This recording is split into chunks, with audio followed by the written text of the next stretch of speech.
profesores, ¿qué tal? ¿Cómo están? Bienvenidos al último simulacro que van a llevar conmigo. Y bueno, ante todo, desearles el mejor de los éxitos, así que comenzamos. Vamos con la pregunta número 1. La interrupción repentina de la función mecánica del corazón, que puede ser reversible si se realiza de inmediato una intervención, pero que culminará en muerte en caso de que no realizara. ¿A qué definición corresponde? Hablamos de colapso cardiovascular, infarto de miocardio masivo, paro cardíaco o muerte cardíaca súbita. Pues obviamente nosotros nos estamos refiriendo a lo que es al paro cardíaco. ¿Ok? Recordemos que el paro cardíaco es la interrupción abrupta de la actividad cardíaca. ¿Ok? La actividad eléctrica cardíaca. Más no lo que es muy diferente al infarto agudo de miocardio. Que el infarto agudo de miocardio, recordemos que es problema de irrigación. ¿Ya? Entonces encontramos lo que es el paro cardíaco. Lo que siempre tenemos que recordar son los ritmos. Preguntarnos si el ritmo es desfibrilable o no desfibrilable. Desfibrilable, ok, o este ritmo no es desfibrilable. Entonces, una forma muy práctica de recordarlo es que la presencia de la palabra ventricular significa que el ritmo es desfibrilable, es decir, la taquicardia ventricular y la fibrilación ventricular. ¿Ya? Ahora, los no desfibrilables tenemos lo que es la actividad eléctrica sin pulso y lo que es la asistolia. En los desfibrilables vamos a explicar lo que es el DEA a 360 joules o 200 joules, dependiendo de esto si llegan a ser monofásicos o bifásicos. Muy bien. Con respecto al infarto agudo de miocardio, aprovechando el tema, ya recuerdan que es la irrigación coronaria. Ahora, en la irrigación coronaria es importante que ustedes tengan en cuenta los siguientes datos. Ya siempre recuerden la hemotemia sal, que es muy preguntado, ¿ya? La cara septal, la cara anterior y la cara lateral, pero lateral baja. Simplemente ponemos las derivadas en este orden consecutivo, B1, B2, B3, B4, B5 y B6. Nada más, así, B1, B2, B3, B4, B5, B6. Entonces recordemos que la arteria coronaria izquierda o el tronco coronario izquierdo nos va a dar dos ramas, una que es la circunfleja izquierda y luego tenemos otra que es la arteria descendente anterior, la famosa ADA, ¿cierto? La famosísima ADA. Luego, posteriormente, nosotros tenemos lo que es el tronco coronario derecho, que es una rama posterior, que nos da lo que es la arteria descendente posterior. Muy bien, que nos da lo que es la arteria descendente posterior. Entonces, recordemos que la cara anterosectal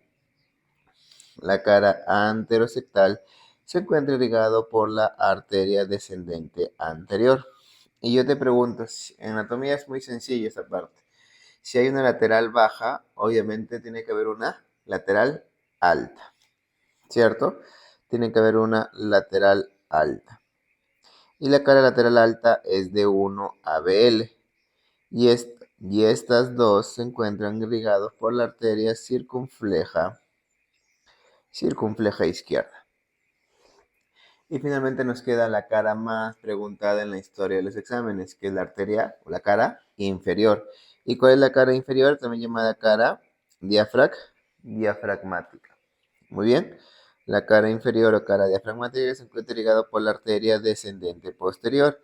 ¿Y qué derivadas tiene esta? Sencillo, tiene lo que es la D2, la D3 y la ABF. D2, D3, ABF. Muy bien.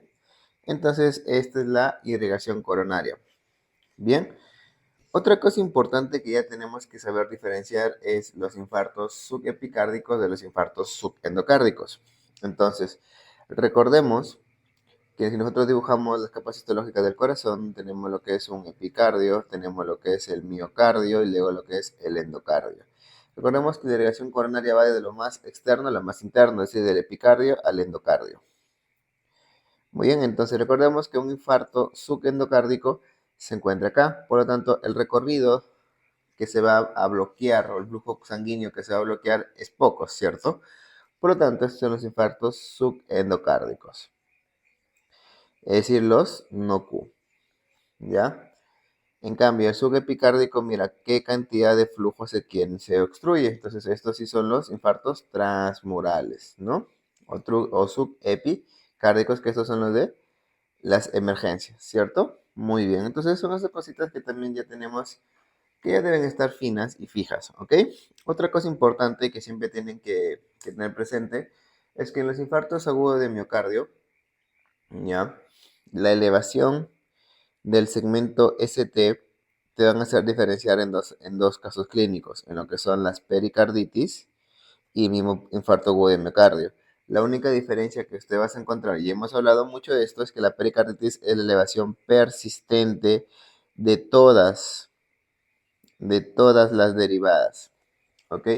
Es la derivación, perdón, la elevación persistente de todas las derivadas, a diferencia del ST que solamente se eleva las caras afectadas. Es decir, si hay un infarto solamente de la arteria ADA, vas a encontrar elevación de las derivadas B1, B2, B3, B4. Pero en cambio en la pericarditis es una elevación persistente de todas las derivadas. ¿Ok? Esa es la diferencia. De todas las derivadas. Muy bien, vamos a la siguiente pregunta. Mujer de 30 años consulta por tumoración anal que parece al pujar. Ok, antecedente de estreñimiento crónico. Tenemos que es un factor de riesgo importante, el estreñimiento crónico. A la manera de Valsalva, protruye paquete hemorroidal y se retrae espontáneamente. ¿A qué grado corresponde del hemorroide? Si te dice que protruye paquete y se retrae, recordemos que es el grado 2. Cuando se tiene que reducir manualmente, hablamos de un grado 3, cuando no reduce grado 4, ¿cierto? Entonces, hemorroides, lo que siempre van a encontrar son los tipos de grados, ¿ok? Recuerda que el grado 2 reduce espontáneamente y el grado 3 necesita una reducción manual. Siempre son estos dos grados, el segundo y el tercero, los que más preguntan al momento de los exámenes. Pregunta número 3. El aumento de la presión parcial de CO2 arterial estimula la respiración. ¿A qué nivel de localización se encuentran los receptores que generan estos estímulos? ¿No están diciendo los varoreceptores? No, ¿cierto? Lo que están diciendo los quimiorreceptores, los que miden los niveles de CO2 y oxígeno. Y estos aquí, ¿quiénes tenemos? ¿O dónde se encuentran? Estos quimiorreceptores. Obviamente, nosotros tenemos quimiorreceptores periféricos y centrales, ¿cierto? Ya nosotros tenemos quimiorreceptores periféricos y centrales.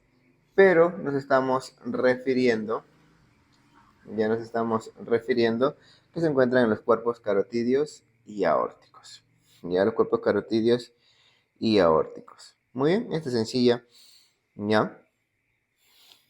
Vamos a pregunta número 4. Nos dice mujer de 25 años a quien se le ha detectado por biología molecular alteraciones en el gen BRCA1. Ya, en el gen BRCA1. ¿A qué tipo de cáncer tendría predisposición? Muy bien, si dice BRCA1, obviamente lo que es cáncer de mama. Recordemos que en cáncer de mama tenemos que hablar los factores de riesgo. Y estos son muy importantes en cáncer. Ya recuerda, entre los 30 a 74 años. ¿Qué más? Familiar de primer grado. Familiar de primer grado. ¿Listo? ¿Qué más? Mutación del BRCA1 y mutación del BRCA2. Luego, lo que es menarquía antes de los 12 años. ¿Listo? Menarquía antes de los 12 años. ¿Qué más? Menopausia tardía, es decir, mayor de los 55 años. Menopausia mayor de los 55 años. ¿Qué más? Si he usado anticonceptivos por más de 5 años. ¿Qué otra característica importante tenemos? Obviamente alcohol, diabetes mellitus, ¿ya? Y si el primer embarazo son después de los 30 años. Estos son los factores de riesgos. Ahora, ¿cuáles son los factores protectores? No te olvides, lactancia materna exclusiva, ¿mayor de cuánto tiempo? Si te preguntan, 16 meses, no 15, 16 meses, ¿ya? Más de 5 churres, es decir, más de 5 hijos, ¿ya? Un índice de masa corporal menor de 23 y cesación salpingo o ferectomía bilateral antes de los 35 años. Muy bien, antes de los 35 años. Para cáncer de mama, recuerda que lo que te van a decir en el examen es una masa irregular, ¿listo? Más adenopatías axilares,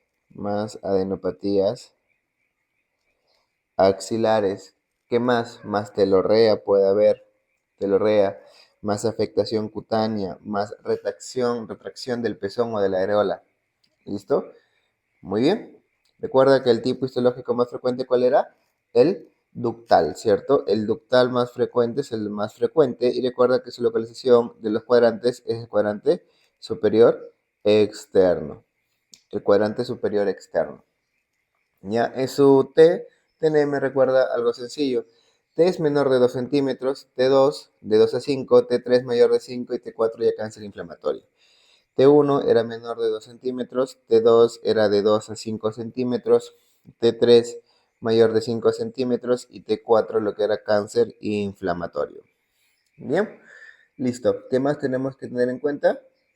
Esos datitos. Ahora, en su subtipo, recuerda si te dicen, por ejemplo, en los tipos, si te dicen los luminal, ya por ejemplo, si son luminal, ok, son luminal, las vas a dar tamoxifeno o anastrozol. Tamoxifeno o anastrozol. Listo. En lo que es en el tamoxifeno, recuerda que si es en premeno. Ya, si es en premeno. Y anastrozol, obviamente en posmeno. En posmeno. Ahora, ¿qué pasa? Te dice que es ER2. Si es ER2, vamos a ver lo que es trastuzumab. Ya, trastuzumab. Muy bien. Listo. Entonces, son los cánceres, de cáncer de mama para recordar. Si nosotros hablamos cáncer de útero, ¿ya?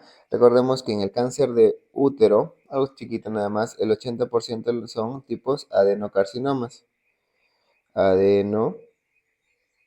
Adenocarcinomas. Muy bien. Listo. Nada más, quiero que recuerdes eso y sobre todo, que este es un sangrado, es un tipo de HOA, pero que no se encuentra no asociado a coito, ¿ok? No asociado a coito. Y un dato importante para pensar en cáncer de útero, te van a decir factores de riesgo, ya, factores de riesgo. Bien, factores de riesgo, pero lo que yo quiero que tengas en cuenta acá es que la causa más frecuente de HUA en una mujer posmeno, ya, es atrofia vaginal. Es atrofia vaginal. Luego viene lo que es la hiperplasia. Ya, pero en casos clínicos te van a decir posmeno con sangrado. ¿Listo? Posmeno con sangrado. De cáncer de colon, recuerda que el tamizaje es con T-Venom. Y si el T-Venom te van a decir, si el T-Venom es positivo, ¿a qué pasamos? A colonoscopía.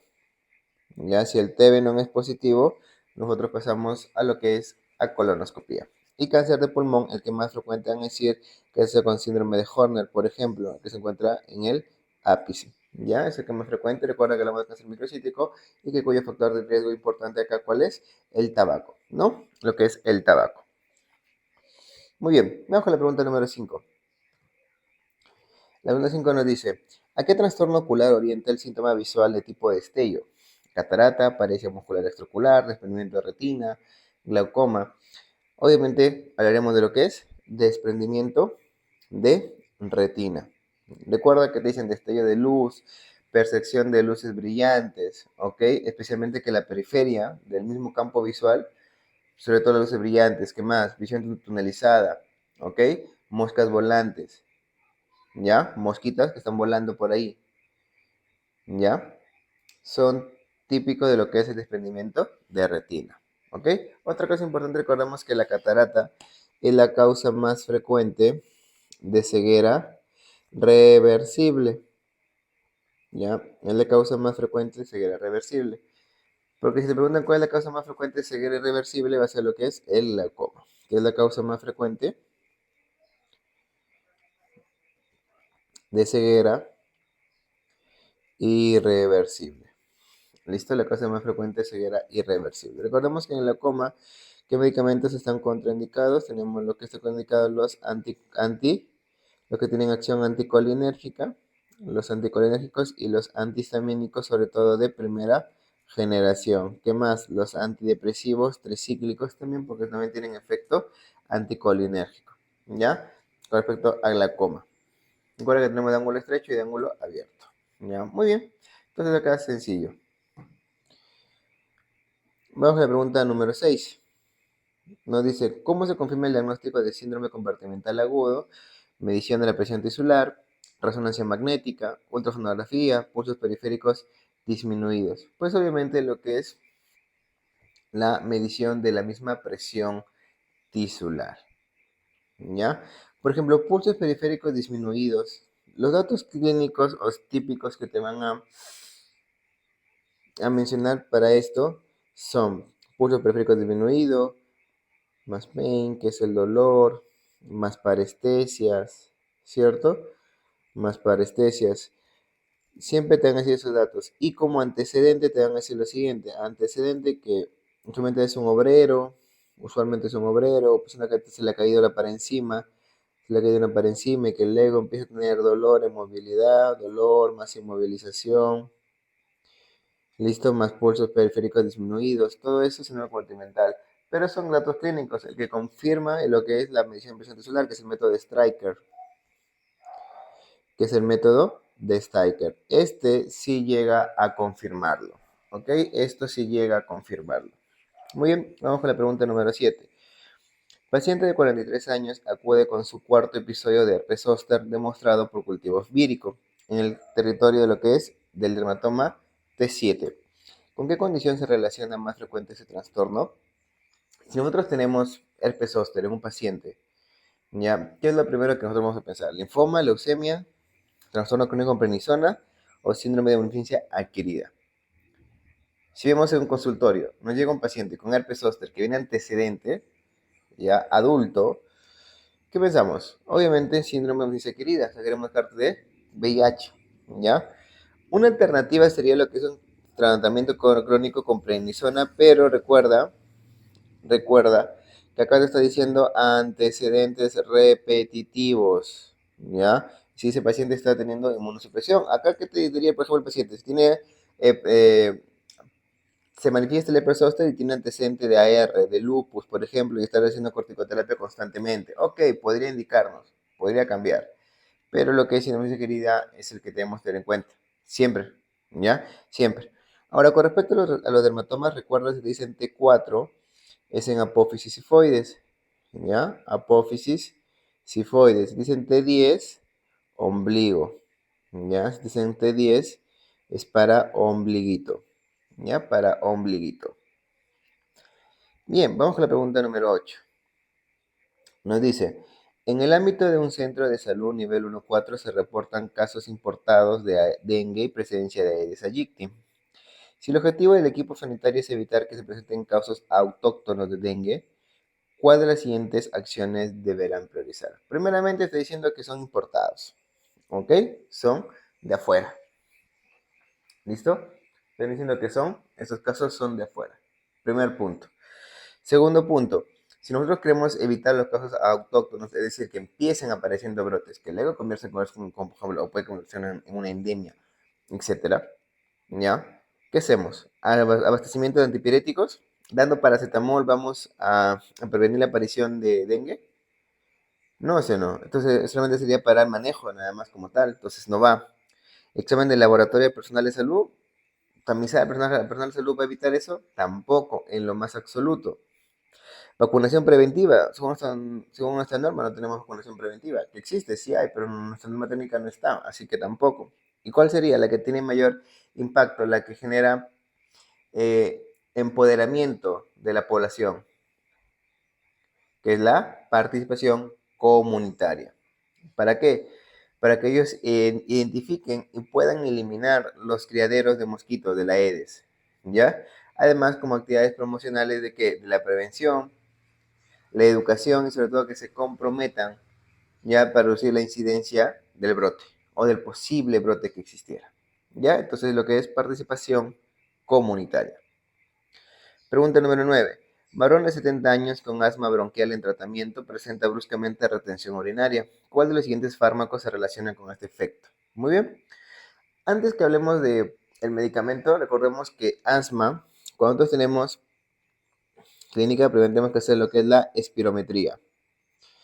Nosotros tendríamos que hacer la espirometría, recordemos que tendríamos patrones obstructivos y tendríamos patrones netamente restrictivos. Los obstructivos tenemos que es un BEF1 sobre capacidad vital forzada menor del 70%, ¿cierto? Un patrón obstructivo y un patrón restrictivo era lo que es capacidad vital forzada menor del 70% nada más.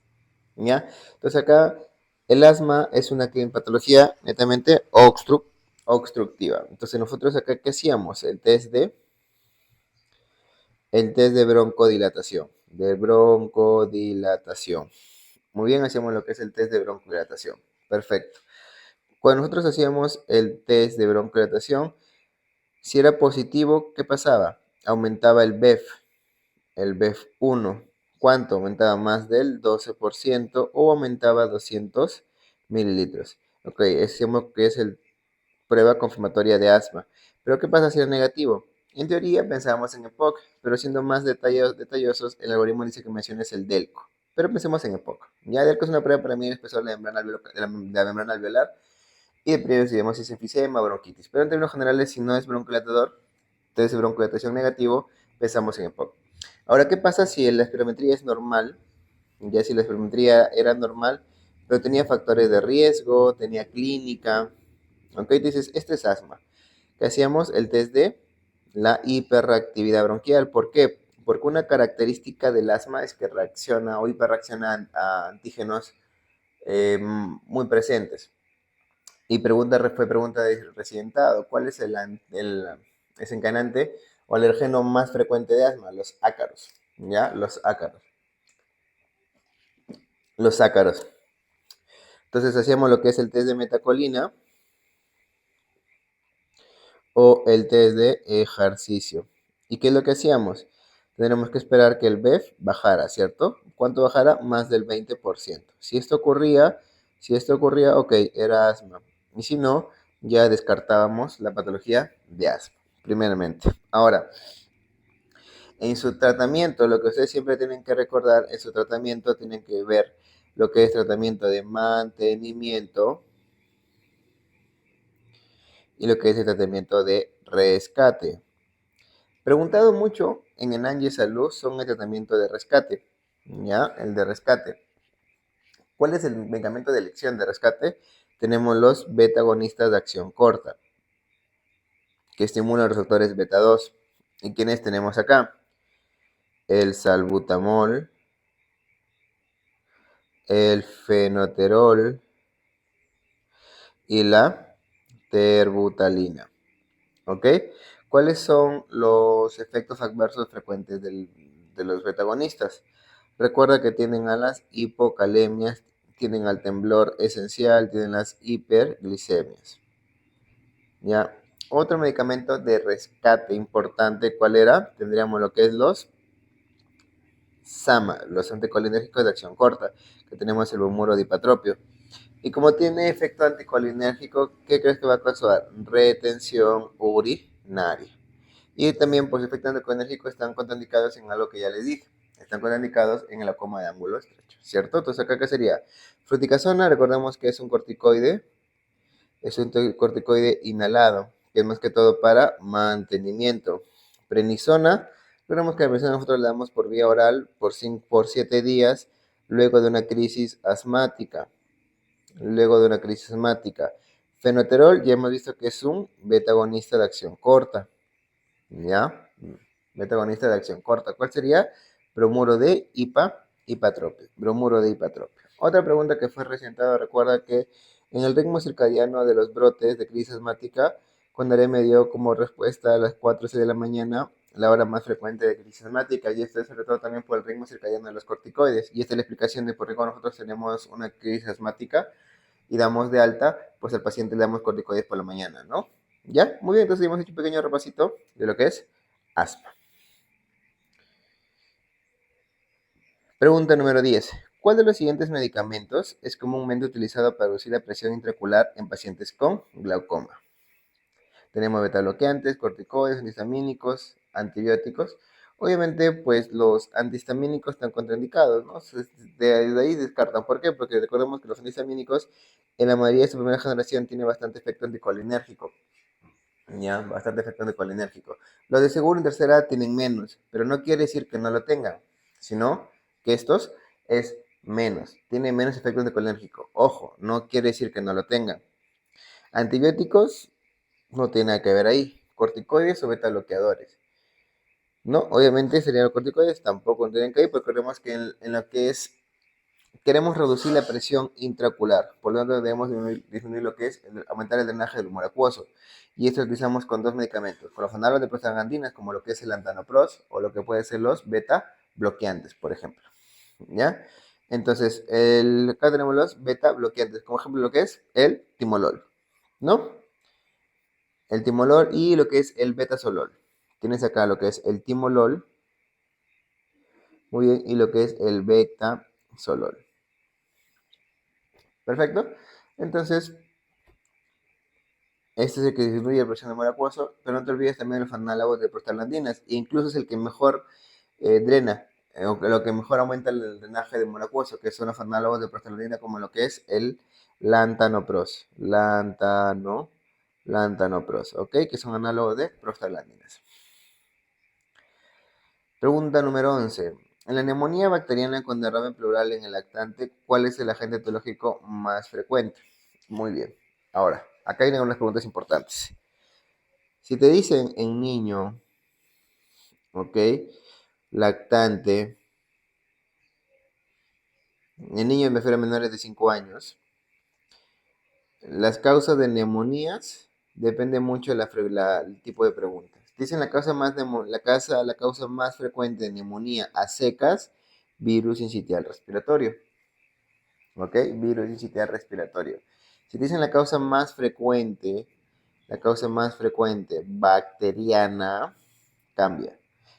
Si les dicen la causa más frecuente bacteriana, aquí es neumococo. Y recuerda que el neumococo es la causa más frecuente de neumonía del adulto, la causa más frecuente de neumonía adquirida en la comunidad. Ten mucho cuidado cómo se está formulando la pregunta. ¿Ya? Otra cosa importante, ya que estamos haciendo el último banqueo. La neumonía, cuando te diga neumonía, como es un síndrome de consolidación, va a haber una masa. ¿Ok? Va a haber una masa. Por lo tanto, siempre recuerda, aumento de violaciones vocales que te digan en un caso clínico, busca neumonía. Así de simple, no te compliques. Dicen aumento de violaciones vocales, aumento, no disminución, ¿ah?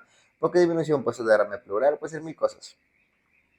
Ya, sino aumento de violaciones vocales y digan más soplo tubario.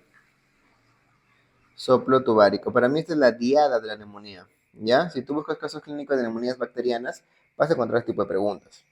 Ya vas a encontrar este tipo de preguntas. Muy bien, entonces lo que es neumococo. También recuerda que el neumococo es la causa más frecuente de meningitis, la causa más frecuente de homa, la causa más frecuente de sinusitis bacteriana. Bien. Ahora, Klebsiella pneumoniae, recuerda que genera lo que es la famosa neumonía pesada. Y esa neumonía pesada te la van a decir como una radiopacidad que se encuentra en el ápice, ¿ok? Pero en paciente diabético, con clínica respiratoria aguda. Dirás, Juanca, pero ¿cómo diferencia tuberculosis? Patología aguda. Ya la TB, la sintomatología que te da la tuberculosis es aguda, subaguda. Subaguda, ¿no? Sintomático respiratorio mayor de 15 días. En cambio acá es aguda. Haemophilus influenzae tampoco. Lo quiero que recuerdes, ya que estamos hablando de lo que es Haemophilus influenzae, recuerda que es la tercera causa más frecuente de homa, la tercera causa más frecuente de sinusitis bacteriana. La Moraxella catarrhalis es la segunda causa más frecuente de homa, la segunda causa más frecuente de sinusitis bacteriana. Otra cosa importante que quiero que recuerdes es que Haemophilus influenzae, cuando veas el tema de meningitis, se le da dexametasona. Y no es para aliviar la inflamación, sino ¿para qué? Para evitar la cofosis, ¿ok? Lo que es la cofosis. Entonces acá sería lo que es neumococo, ¿ya? Sería lo que es neumococo. Pregunta número 12. Nos dice, lactante de 8 meses en época de otoño-invierno, estoy diciendo época de invierno, ¿ok? Llega al servicio de urgencias con rinorrea, signo de dificultad respiratoria, taquiña, sibilancia, crepitantes y roncos. ¿Cuál es el agente etiológico más frecuente? Muy bien, acá a veces en los casos clínicos, chicos, tenemos que tener mucho en cuenta, hay pequeños datitos que nos sugieren, si queremos ser muy detallistas, por ahí darnos cuenta, mira, nos dice en época de otoño-invierno, en época de frío, ¿cierto? Yo te pregunto, ¿qué patologías son frecuentes en época de frío? Las patologías virales respiratorias altas, ¿cierto? Las patologías virales respiratorias altas. Muy bien. Entonces, entonces, tenemos signo de dificultad respiratoria y taquimia. Sibilancia, si tienes, dice, menor de 2 años, más dificultad respiratoria, ¿ok? Más sibilancias. ¿Qué pensamos? En lo que es bronquiolitis, ¿cierto? Bronquiolitis. Bronquiolitis. ¿Y cuál es la causa más frecuente de bronquiolitis? Virus sincitial respiratorio. ¿Ok? Virus sincitial respiratorio.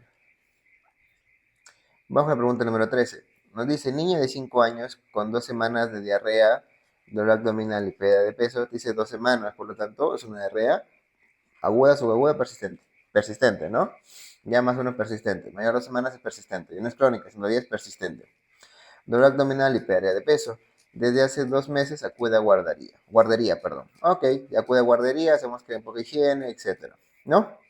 Al examen, buen estado general, regular estado de nutrición, buen estado de hidratación.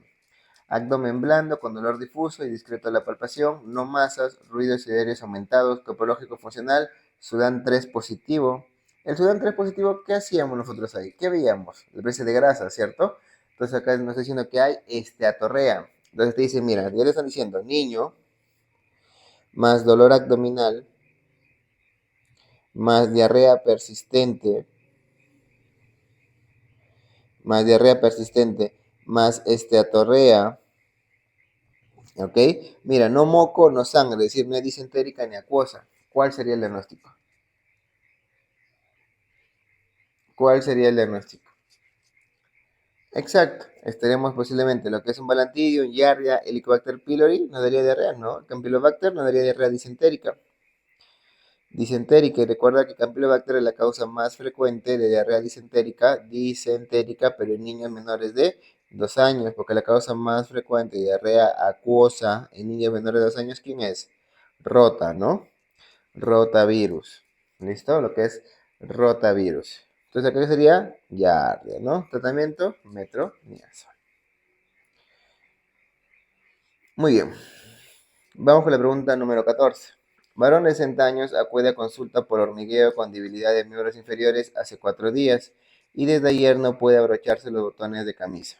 Antecedente de gastroenteritis por Campylobacter jejuni. Ya le está diciendo que el paciente está teniendo un cuadro posiblemente de ¿qué? De síndrome de Guillain-Barré, ¿cierto? Examen sin otras alteraciones. ¿Cuál es el blanco más probable de la respuesta autoinmunitaria que se sospecha en esta patología? Entonces, ¿qué sería? Receptores colinérgicos, fibrillas musculares, canal de calcio o mielina glial. ¿Qué es lo que ocurre en el síndrome de Guillain-Barré? Hay afectación de la mielina, ¿cierto? Mielina. Recuerda que la mielina, ¿ya? La mielina, en el sistema nervioso central, ¿quién la produce? Porque en el sistema nervioso periférico es diferente. ¿Quién la produce en el sistema nervioso central? Tenemos lo que son los oligodendrocitos, ¿ya? Los oligodendrocitos. Y en el sistema nervioso periférico, las células de Schwann, ¿ya? Las células de Schwann. Esas dos. ¿Listo? Entonces, el término mielina glial se refiere a que la mielina, ¿ok? ¿Listo? Va a empezar a afectar, por lo tanto, se va a afectar las conducciones o los impulsos eléctricos, ¿ya? Y eso es lo que genera una conducción mucho más lenta, por eso la clínica siempre nos dice reflex, ascendente, bilateral, así, ¿cierto? Ya, esto es lo que es mielina, mielina glial, mielina glial. Pregunta número 15. Mujer de 50 años que presenta sensación persistente de tristeza y desesperanza, dificultad para concentrarse y ideas suicidas, hasta que ¿qué sería? Posiblemente un cuadro de depresión, probablemente. Refiere que últimamente se escucha voces y ve personas que sus familiares ni oyen ni ven. Yo te pregunto, ¿la depresión se presenta con cuadros psicóticos? ¿Sí o no? No, ¿cierto? La depresión no se presenta con cuadros psicóticos. ¿Cuál es el diagnóstico más probable? Muy bien. Depresión mayor, depresión psicótica, distimia, trastorno afectivo estacional. Recordemos que la depresión mayor podría ser considerada, ok, está muy bien, pero el dato importante acá que dice que escucha voces. La psicosis no se presenta en un cuadro de depresión mayor, por lo tanto, no sería el diagnóstico. ¿Cuál sería el diagnóstico mayor asociado? Depresión psicótica. ¿Ya? Recuerda que la distimia es un trastorno depresivo persistente. Es un trastorno depresivo persistente. ¿Ok? Pero recuerda que es sí mayor de 2 años, pero sin clínica psicótica. ¿Ok? Es más crónico, pero es menos severo.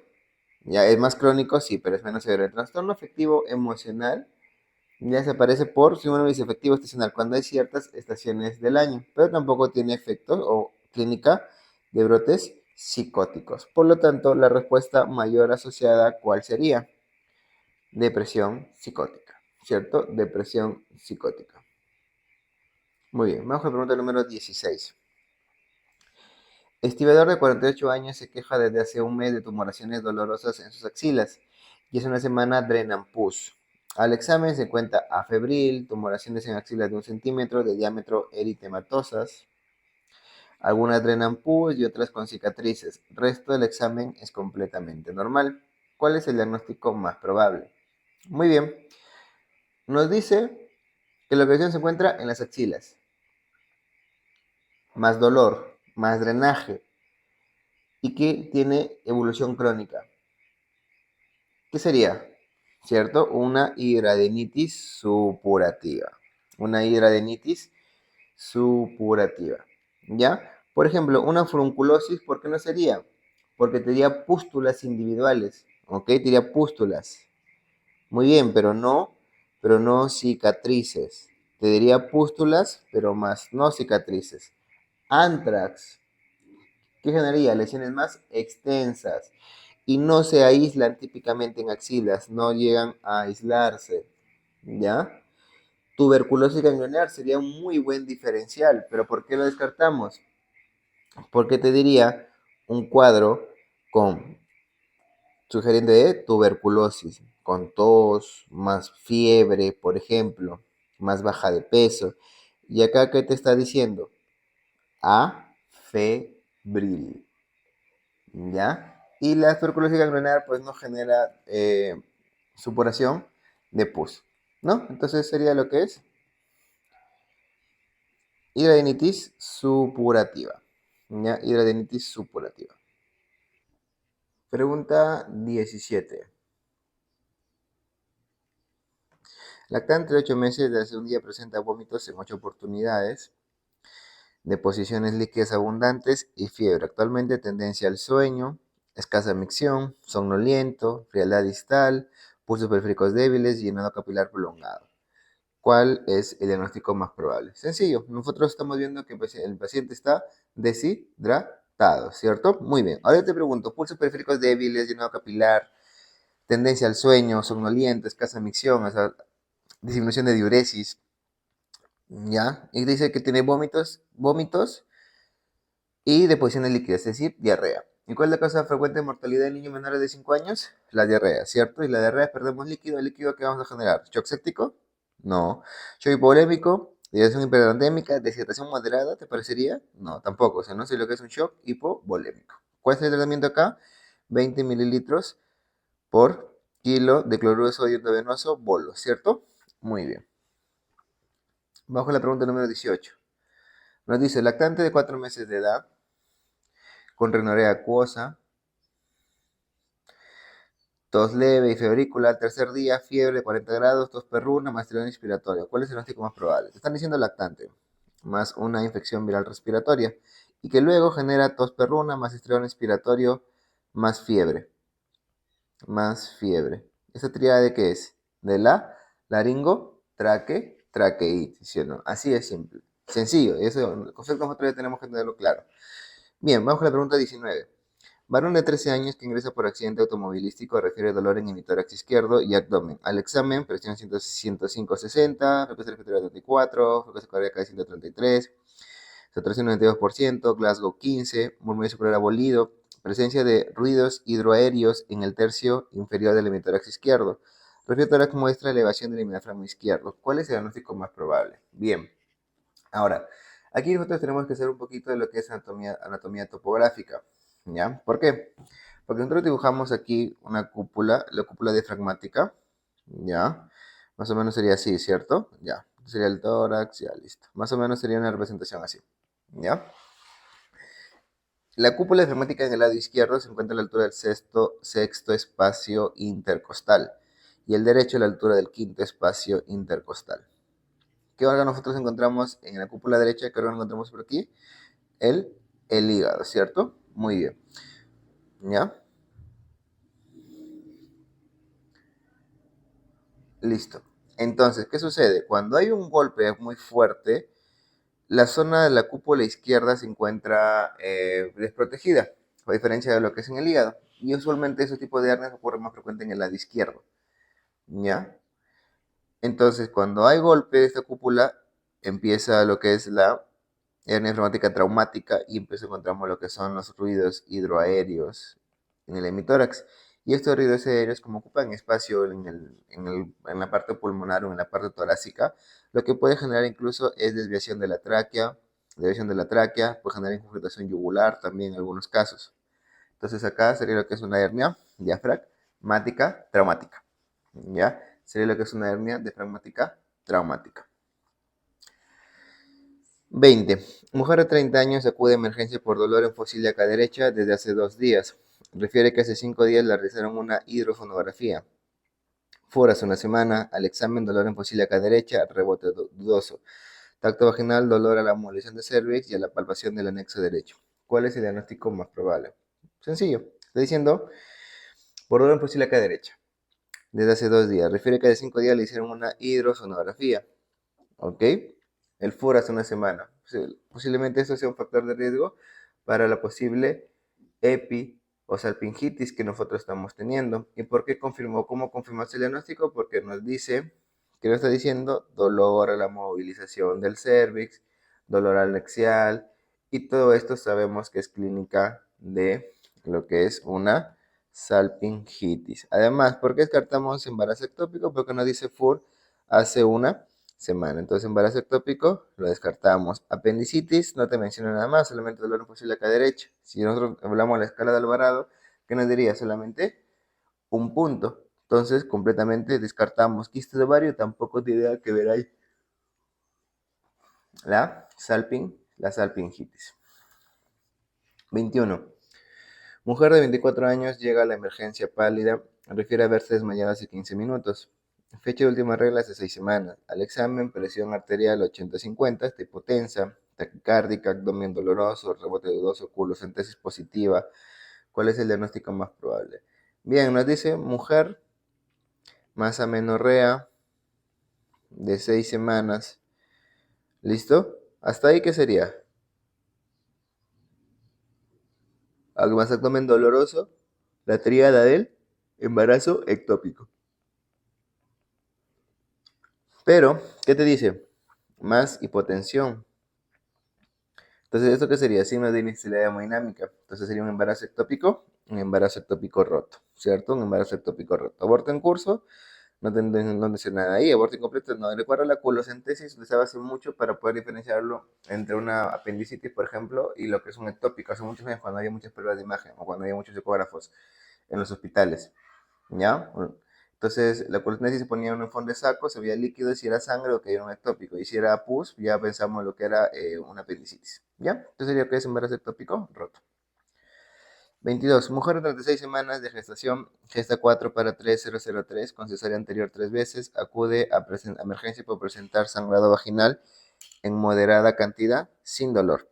Desde hace 2 horas, el examen útero blando, no doloroso, sin contracciones, test no estresante Feto reactivo, o buena reactividad, latido cardíaco de 140, estamos bien, signos vitales maternos estables. ¿Cuál es el diagnóstico más probable? Bien, nos dice cesariana anterior hace 3 veces. ¿Es factor de riesgo para qué? Pancreatismo placentario, ¿sí o no? ¿Ya? Además, ¿qué más te dice por ahí?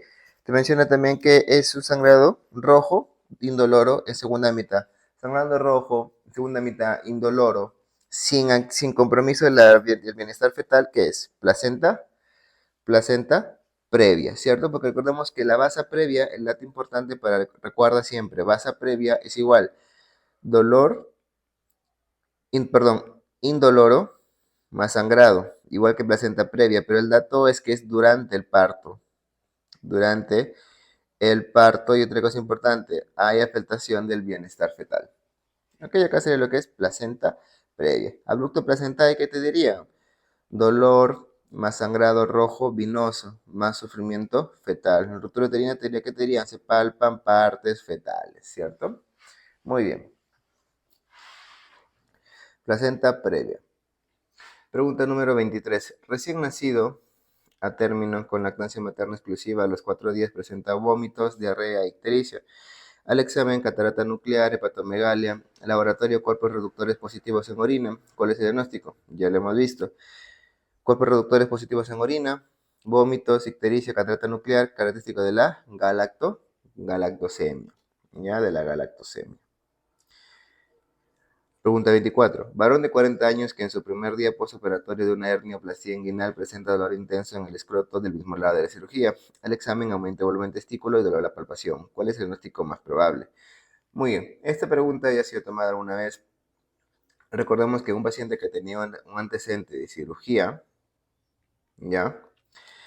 Y que menciona que en su primer día de una artroplastía presenta un dolor intenso, aumento de volumen testicular y dolor a la palpación. Pensar en un acceso escrotal, pensemos en un acceso escrotal cuando digan fiebre, cuando se todavía hay foco de fiebre. Pero recuerda que las hernioplastías, una de las complicaciones que puede haber, ya las hernioplastías inguinales, una de las complicaciones que puede pasar son las orquitis más que torsión testicular. Porque recuerda que la torsión testicular es mucho más frecuente en adolescentes y no se asocia con intervenciones quirúrgicas. Para que tú pienses en torsión testicular, tienen que decirte que es un joven adolescente con dolor súbito, ¿ya? Listo, acá no te mencionan nada de eso. Y el antecedente de hernioplastia lo cambia todo, ¿ya? Lo cambia todo. Entonces, esos datitos quiero que tengas en cuenta. Así que sería la alternativa a lo que es una orquitis, ¿ya? Sería lo que es una orquitis. Muy bien, vamos con la pregunta número 25. Varón de 46 años de edad, hace 5 días presenta tos y fiebre. Ocupación, obrero en construcción civil. Examen tórax aximétrico, abombamiento en el lado derecho, matidez, abolición vesicular y egofonía de base del mismo lado. ¿Cuál sería el diagnóstico? Pues obviamente estaríamos ante síndrome de consolidación. Para pensar en síndrome de consolidación sería un muy buen diferencial, pero recuerda, para el síndrome de consolidación te dirían lo siguiente. ¿Hay matidez? Ok, la matidez sí está. ¿Pero qué te diría? Aumento de vibraciones vocales, no morbo vesicular, porque no es lo mismo. Aumento de vibraciones vocales y ¿qué te diría? Soplo tubárico. Soplo tubárico. Entonces, no pensamos, ¿ya? ¿Qué más? Atelectasia, no te menciona. Neumotórax, hay inestabilidad hemodinámica, ves hipotensión, ves infiltración yugular, te dice que había un trauma, no, nada de eso, ¿sí o no? Derrame pleural. Derrame pleural recuerda que genera matidez, pero matidez desplazable, porque es agua, ¿ya? Y lo que genera matidez desplazable y lo que es la egofonía. ¿Ya? Ese es el dato importante para que diferencies un derrame pleural y un síndrome de consolidación o una neumonía, para que lo puedas diferenciar. Recuerda que la matidez, aumento de vocales, soplo tubárico es característico de lo que es la síndrome de consolidación. Y recuerda que esta síndrome de consolidación se asocia a qué más? A fiebre, a tos con expectoración, ¿cierto? ¿Ya? Ahora, acá no dice tos y fiebre, está bien, pero recuerda que el derrame pleural se caracteriza principalmente por la egofonía, ¿ok? Por la egofonía, por si acaso, ¿ya? Pregunta 26. Mujer de 45 años consulta por presentarse 3 meses dolor y tumefacción de articulaciones de manos asociadas a rigidez matutina.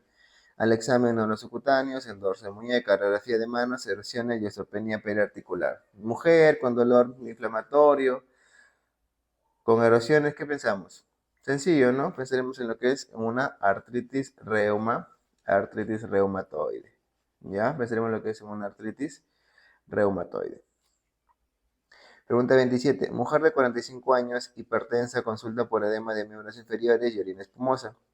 Al examen, edema bipalpebral y de miembros inferiores. Fobia positiva, laboratorio, albúmina 2.5, colesterol seco incrementado, proteinina 3.8. ¿Cuál es el diagnóstico? Ok, triada clásica. Proteinuria de rango nefrótico, dislipidemias, edemas. ¿Qué es? Proteinuria más dislipidemias, ¿cierto? Más edemas. ¿Qué es esto? Síndrome nefrótico, ¿cierto? Nefritis intersticial, recuerda que te dirían eosinófilos. Y que usualmente más un antecedente de aplicación de antibióticos, principalmente penicilinas o cefalosporinas. Planifitis crónica, no tiene nada que ver ahí. Necrosis tubular aguda, de igual forma, no menciona ningún dato para eso. Así que sería lo que es una síndrome nefrótico.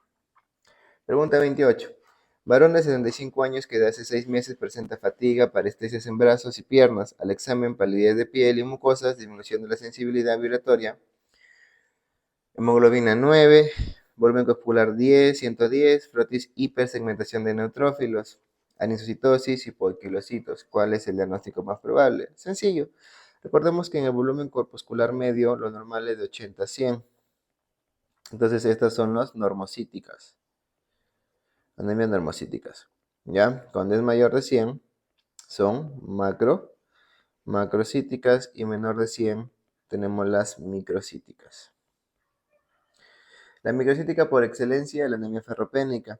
Y además te van a decir una anemia microcítica hipocrómica, típicamente. Digo que no es la única, sino por excelencia. Ya la más frecuente que pregunta. Las normocíticas tenemos la enfermedad crónica, anemia por enfermedad crónica, que es normocítica normocrómica. Y las macrocíticas tenemos las no megaloblásticas y las megaloblásticas. En las no megaloblásticas, alcohol e hipotiroidismo. Y en las megaloblásticas, dice vitamina B9, vitamina B12, ¿ok? Y recuerda que las anemias megaloblásticas te van a decir como dato la hipersegmentación de neutrófilos, clásico, ¿ya? Anemia megaloblástica. 29. Neonato de 2 horas, nacido a las 32 semanas, presenta aleteo nasal, quejido, tiraje intercostal marcado, antecedente de parto vaginal, ruptura de membranas 2 horas antes de nacer, madre febril. En la radiografía de tórax, parénquima con patrón reticular fino, difuso y broncogramas aéreos. Examen, saturación 88%, movesicular disminuido en ambos campos, receptores finos. ¿Cuál es el diagnóstico? 32 semanas, yo siempre te digo.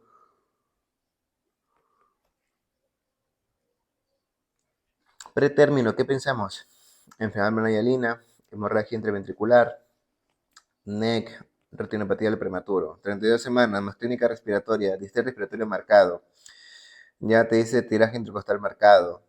Ok, RPM, factor de riesgo. ¿Qué más? Te dice refía, patrón reticular fino, broncogramas aéreos. ¿Qué sería?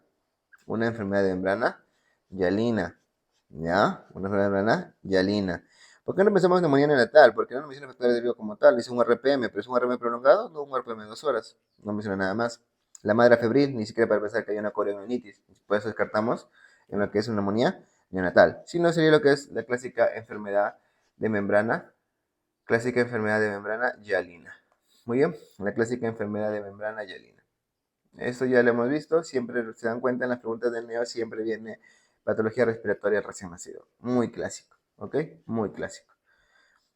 Pregunta 30. Latente 10 meses de edad con 6 días de enfermedad que cursa con fiebre alta, irritabilidad, tos intensa, exigente, coriza, ojos con eritema, secreción bilateral y xantema eritematoso generalizado.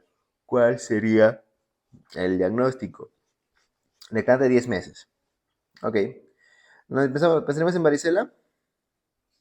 No. No, no es prurito, no es vesícula, no. Descartamos varicela. Pensamos en el tema súbito, el tema infeccioso. Hay coriza, Hay ojos con secreción bilateral, que está diciendo que es una conjuntivitis. ¿Esto es típico de quién? De sarampión. ¿Ok? Es típico de sarampión. 31. Varón de 40 años es trasladado al hospital por haber sufrido agresión con un ladrillo en el pecho. Al examen, frecuencia respiratoria de 22, frecuencia cardíaca de 110, presión de 80-60, equimosis en región precordial, dolor torácico intenso, tirajes, murmullo pasa bien en ambos hemitórax, ruidos cardíacos de baja intensidad, rítmicos, incurtación yugular, impulso paradójico. Reflejo tórax muestra en la quinta costilla izquierda fractura electrocomplejo QRS de bajo voltaje. ¿Cuál es el diagnóstico? Muy bien. Hipotensión, ruidos cardíacos de baja intensidad, ingurgitación yugular, ya, pulso paradójico. ¿De qué es? ¿Tórax inestable? ¿Tórax inestable qué te diría?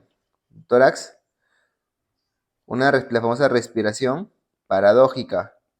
¿Te menciona eso? No. Infarto agudo de miocardio.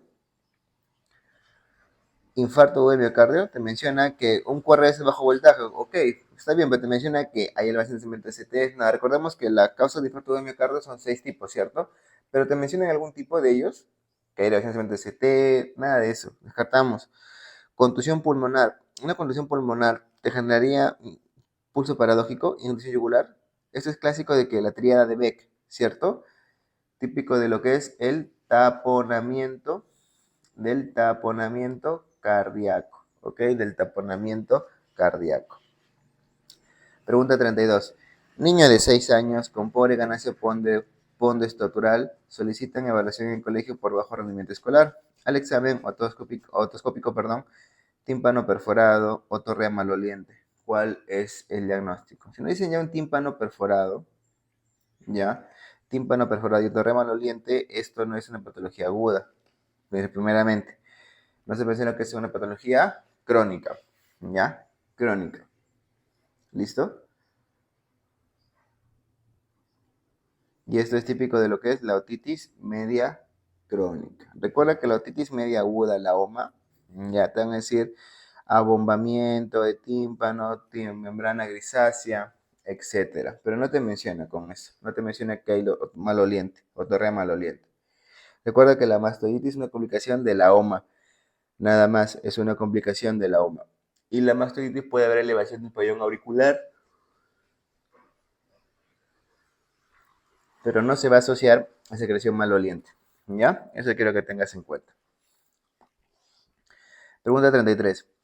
Mujer de 30 años, hace 18 horas presenta dolor en cuadrante inferior derecho, náuseas y vómitos. Al examen, temperatura de 38 grados, frecuencia cardíaca de 100, frecuencia respiratoria de 20, presión arterial de 110-70, abdomen con dolor a la palpación infocílica derecha, laboratorio de leucocitos 12.000, 8% de abastonados. ¿Qué estaríamos pensando? Ok, dolor en cuadrante inferior derecho, náuseas, vómitos, fiebre, dolor a la palpación infocílica derecha. Ya tenemos 2 puntos, 2.700.000, 4 puntos, 5, 6 puntos. Ya estamos pensando en lo que es, según los criterios de Alvarado, en una apendicitis, ¿cierto? En una apendicitis. Yo te pregunto, en una apendicitis, cuando tú tienes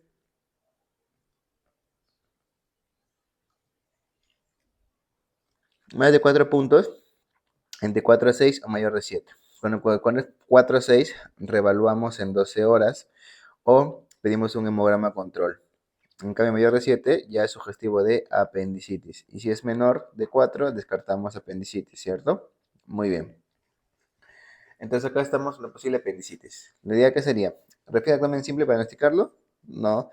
¿Tránsito intestinal? Tampoco. ¿Paracentesis diagnóstica para qué? Sino que es una eco abdominal. Y recordamos que en los criterios ecográficos de apendicitis, su edema de pared debe ser mayor de 2 milímetros. Para hablar de un engrosamiento de la pared. Un criterio ecográfico a tener en cuenta. ¿Ok? Su pared debe ser mayor de 2 milímetros.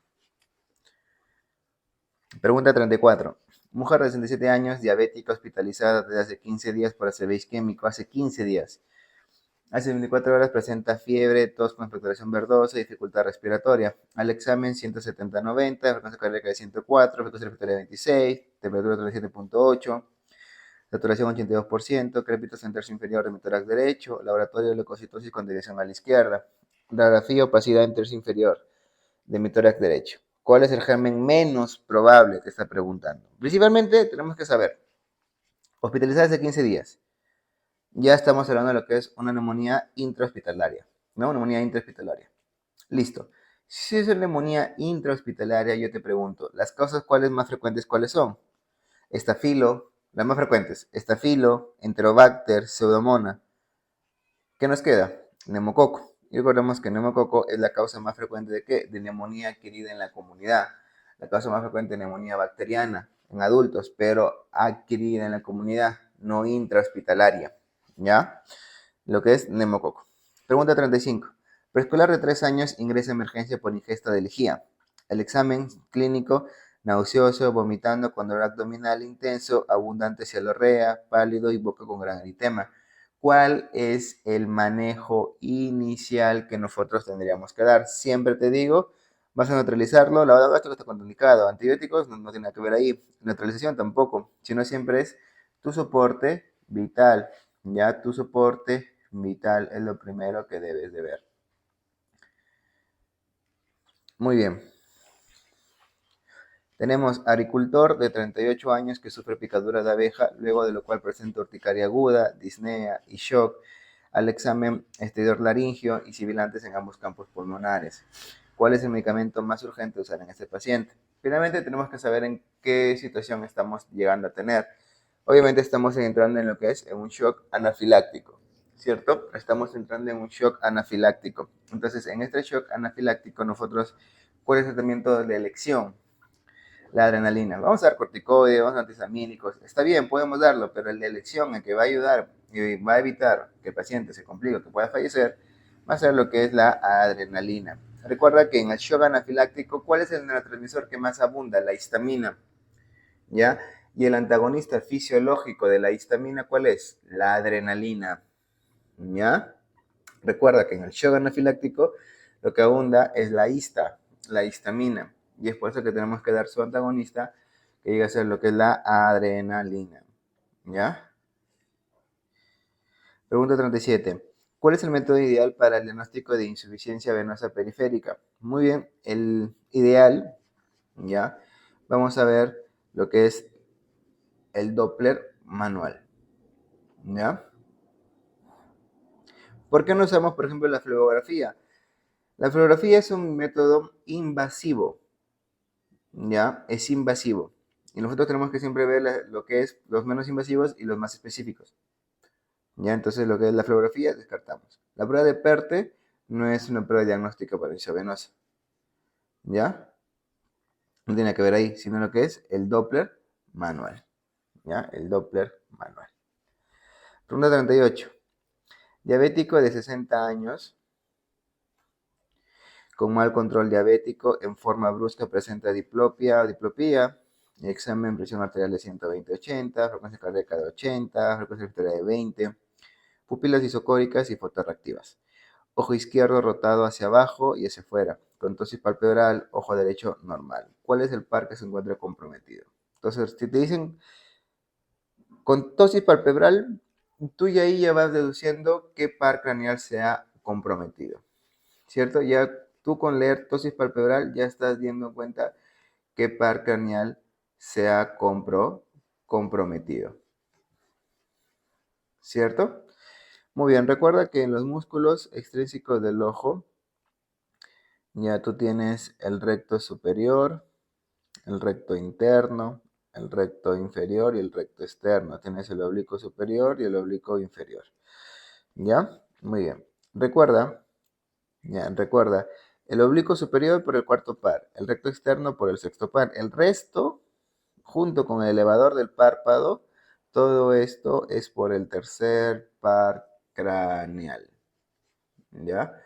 Por el tercer par craneal. ¿Listo? Por el tercer par craneal. Entonces, el diagnóstico sería lo que es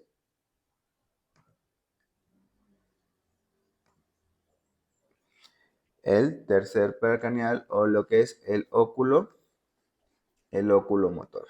¿Ya? A lo que llega a ser el óculo motor.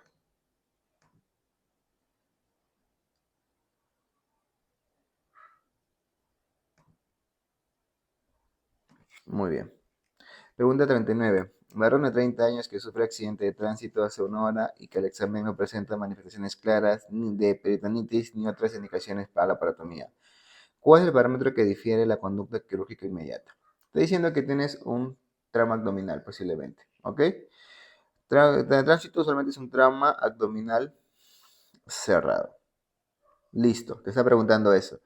Dice que no presenta manifestaciones claras de peritonitis ni otras indicaciones para la paratomía. ¿Ok? Nada de reacción peritoneal, nada de eso. Perfecto. ¿Cuál es la conducta inmediata?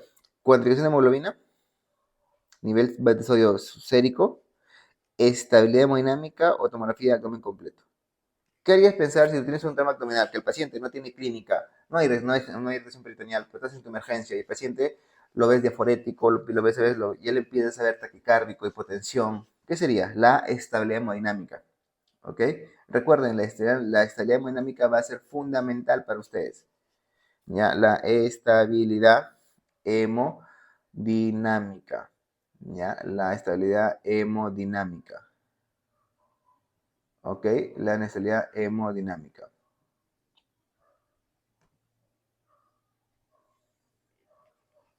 Muy bien, entonces acá sería en inestabilidad hemodinámica. 40. Mujer de 55 años, hace 3 horas sufre caída de escaleras, extraída de emergencia con cefalea y vómito explosivo. Al examen abre los párpados cuando se le pide, ¿ok? Responde con palabras inapropiadas y localiza el dolor. ¿Cuánto es su escala de Glasgow? Muy bien, entonces vamos a ver. Recuerda ojos, boca, cuerpo, ¿cierto? Ocular, motriz, etcétera, ¿no? Entonces dice, abre los párpados cuando se lo pide, es decir, llamado, al llamado. Entonces, ¿eso qué es? ¿Cuántos puntos sería? 3 puntos. Palabras inapropiadas serían 3 puntos. Y te dice, localiza el dolor. 5 puntos. 3 más 3 más 5, ¿cuánto sería? Sería 11 puntos su escala de Glasgow. Tengan mucho cuidado, doctores, con el tema de cuando les digan flexión, porque localiza el dolor, ok, es simple, pero cuando les digan flexión, nada más, ok, perfecto, 4 puntos, pero cuando le digan flexión anormal, ya cuando le digan flexión anormal, le están queriendo decir signos de decorticación, ¿ya? Le están queriendo decir signos de decorticación, y la decorticación ahí sí son 3 puntos, ¿ok? La decorticación ahí sí son 3 puntos, así que tengan mucho cuidado con esa parte, principalmente, ¿ya? Tengan mucho cuidado con esa parte.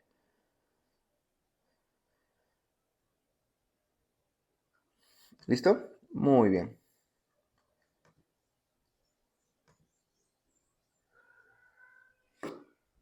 Pregunta 41. Varón de 58 años, asintomático en un control previo ocasional, le encuentran hemoglobina de 11 y TB seriado positivo.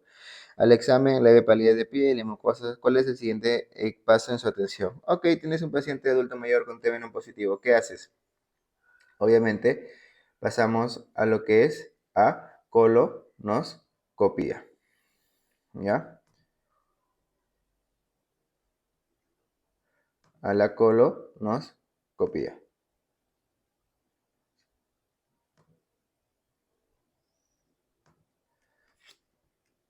Pregunta 42.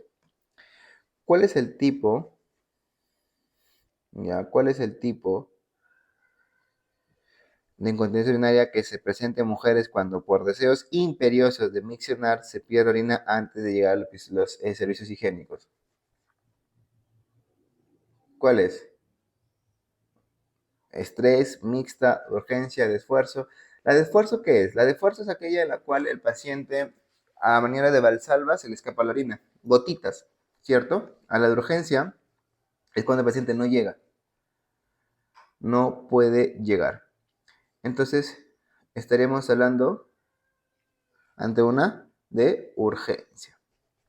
¿Ok? Y recuerda que las uropatías obstructivas que generan por por rebosamiento. ¿Ok?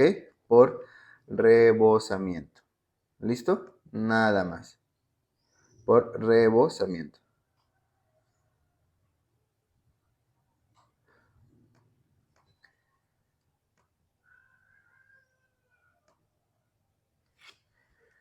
Muy bien. 43. Mujer de 5 años acude por sangrado vaginal abundante que no mejora con tratamiento hormonal. Al examen ginecológico, vagina amplia y elástica, cervix normal, útero de 8.8 por 5, anexos normales, ecografía transvaginal, tumoración de 3 por 3 hacia la cavidad uterina con menos del 50% de superficie en el miometrio. ¿Cuál es el mioma que nosotros encontramos? Bien, dicen que está con menos invasión, menos del 50% en el miometrio. ¿Esto es típico de quién? De los submucosos, ¿ok? De los submucosos, ¿ya? Recuerdan que estos submucosos se localizan en el miometrio, pero protruyen hacia ¿dónde? Hacia la cavidad uterina. Y eso genera lo que es la metrorragia, ¿ya? Metrorragia. Acá se ve lo que es los submucosos. 44. Durante un estudio epidemiológico se identifica varón sano de 26 años con prueba de PPD de 11 milímetros. En la relación de causa y expresión de la enfermedad, ¿cuál es el tipo de relación? Suficiente pero no necesaria, necesaria pero no suficiente, necesaria y suficiente, ni suficiente ni necesaria. Muy bien. Entonces, recordemos que la relación que tenemos entre la exposición a la bacteria, que puede ser mediante la prueba PPD, y la expresión de la enfermedad, que debería ser la tuberculosis activa, puede considerarse necesaria la exposición, pero no suficiente. En este caso, ¿por qué? Porque dice que el paciente está sano, simplemente tiene lo que es el PPD positivo, ¿ya? Tienes un PPD, que incluso no se considera positivo como tal, porque recordamos que el PPD en pacientes adultos sanos, sin factores de riesgo, sin comorbilidades, es positivo mayor de 15 milímetros. Hablamos de 10 cuando son personas adultas con factores de riesgo, con comorbilidades, diabético, hipertenso, etc. En la relación causa y expresión de la enfermedad. Entonces, es necesaria que ocurra la presencia de Mycobacterium, pero no es suficiente para que se desarrolle la enfermedad, como en este caso, porque estuvo expuesto a la gente probablemente, pero ni siquiera tiene infección latente. ¿Ya? Necesaria pero no suficiente. ¿Listo? Necesaria pero no suficiente. Pregunta 45. Paciente de 54 años refiere disuria, niega otras molestias, presentó su última regla hace 2 años. Al examen vagina pálida, útero de 6 centímetros, urocultivo negativo. ¿Cuál es el tratamiento a seguir? Ok, tiene 54 años, no tiene otra molestia, ya menopáusica, vagina pálida. Tenía vagina pálida, ok, está diciendo lo que es una resequedad vaginal o atrofia vaginal, mejor dicho. Ya, entonces, ¿qué es la causa más frecuente? Entonces, para atrofia vaginal, ¿qué hacemos nosotros acá? Vamos a darles estrioles tópicos, ¿no? 46. Varón de 10 años presenta silbidos de pecho ocasionales y tos seca una vez por semana o con cambios estacionales. Niega síntomas nocturnos. Antecedente de madre y hermano asmático. Al examen sibilantes expiratorios escasos, sin aleteo nasal ni retracciones. Espirometría, patrón obstructivo reversible. Volumen expiratorio forzado más de 80%. ¿Cuál es el tratamiento de elección? Muy bien, yo imagino que aquí han habido ciertas dudas, ya, con respecto a esta pregunta, y vamos a aclararlas. Según las nuevas guías, hace muchos años, ya hace varios añitos, nos menciona que sin importar en el step que te encuentres en el primer escalón, en el segundo, ya, te menciona que el base siempre, aunque estés en el 1, va a ser los corticoides inhalados. Porque probablemente algunos han marcado corticoides inhalados, lo cual no es la respuesta. Y te preguntarás por qué. Lo que tú tienes que saber diferenciar es entre un paciente que tiene asma y una crisis asmática. ¿Ok? La crisis asmática es aquella descompensación del paciente asmático donde puede haber sibilancias y alteraciones espirométricas. Bien, primer punto. Entonces, en estos pacientes, en este paciente en especial, ¿ya? Dice presenta silbidos de pechos ocasionales y tos seco una vez a la semana con o cambios estacionales. Ok, dirías puede ser un asma persistente o un asma intermitente. Ok, está bien, perfecto. Pero vamos a ver si el paciente actualmente está teniendo una crisis o no está teniendo una crisis. ¿Ya? ¿Qué dice? Al examen sibilantes expiratorios.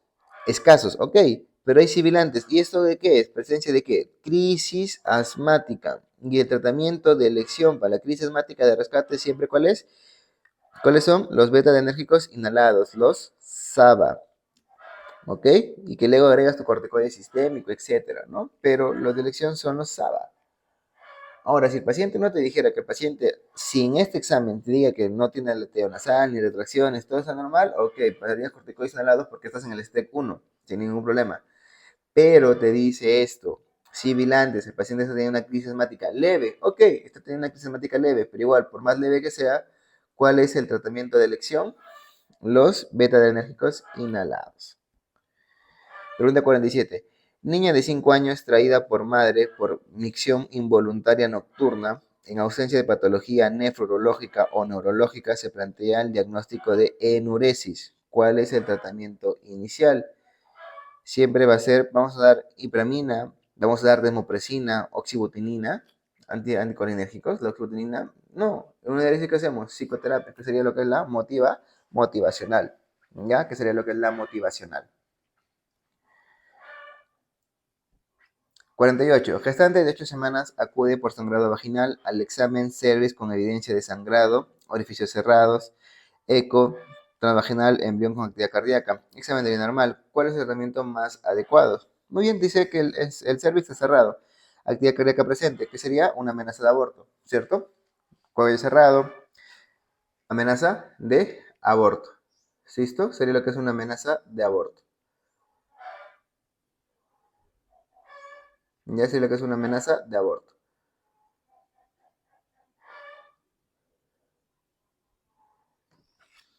Ahora, ¿cuál es el tratamiento de elección? ¿Cerclaje cervical y amenaza de aborto? No. ¿Estrógenos? Teratogénico. ¿Estrógeno progesterona? Tampoco. Sino lo que es la progesterona micronizada, aunque anteriormente ya se ha visto que no es muy efectivo, pero vamos a ver uno que se sigue dando. Sigue dando lo que es la progesterona micronizada, 200 microgramos. ¿Ya? Muy bien. Pero es algo que vamos a tener en cuenta. ¿Ya? ¿Que vas a ver que sigue utilizando? Sí, se sigue utilizando.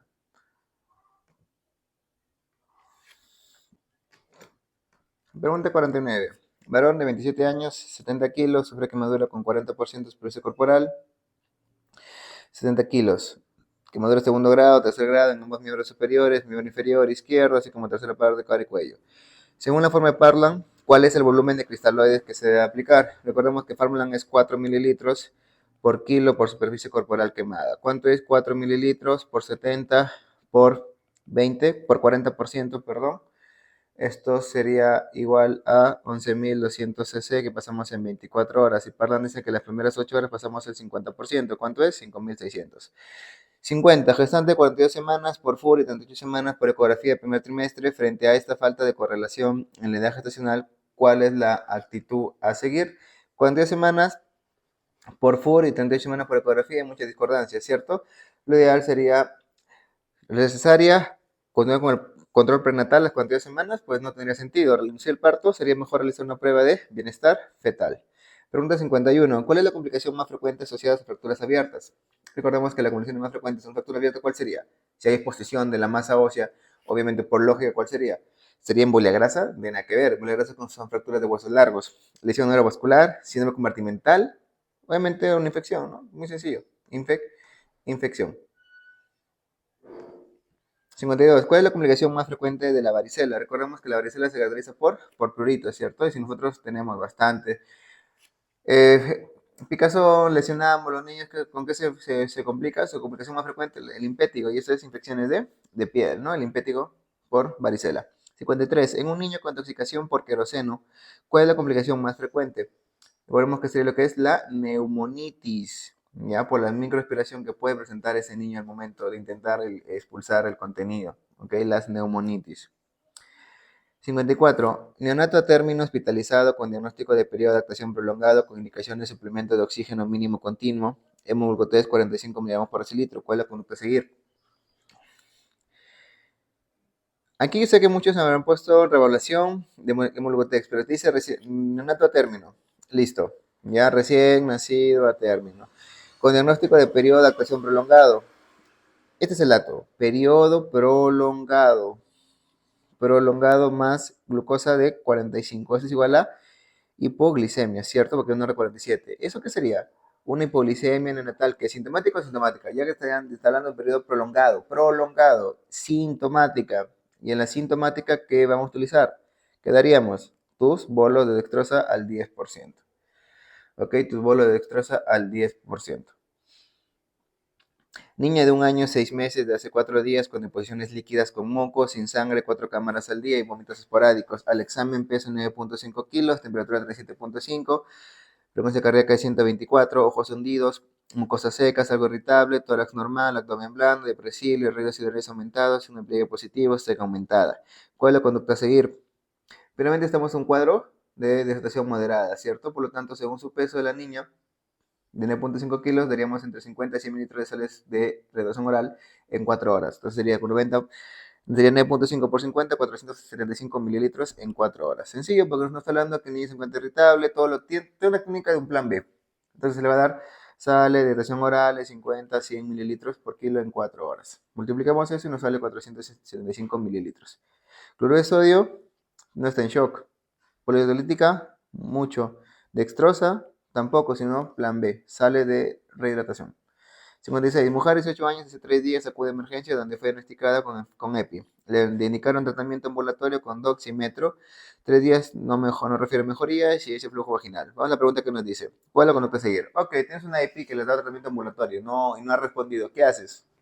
Hospitalizas. Netamente hospitalizas. 57. Multigesta 37 semanas de gestación acude por dolor tipo contracción y pérdida de líquido. Al examen, altura tenía 32, cefálico izquierdo, 144 latidos por minuto, tacto vaginal 9, incorporados 100, altura de presión -3, venas rotas con líquido amniótico claro, se palpa presentación de mento anterior. ¿Cuál es la conducta a seguir? Si es mento anterior, que se le da chance de parto vaginal espontáneo. Si es mento posterior, ya vemos lo que es cesárea, ¿ya? Cesárea.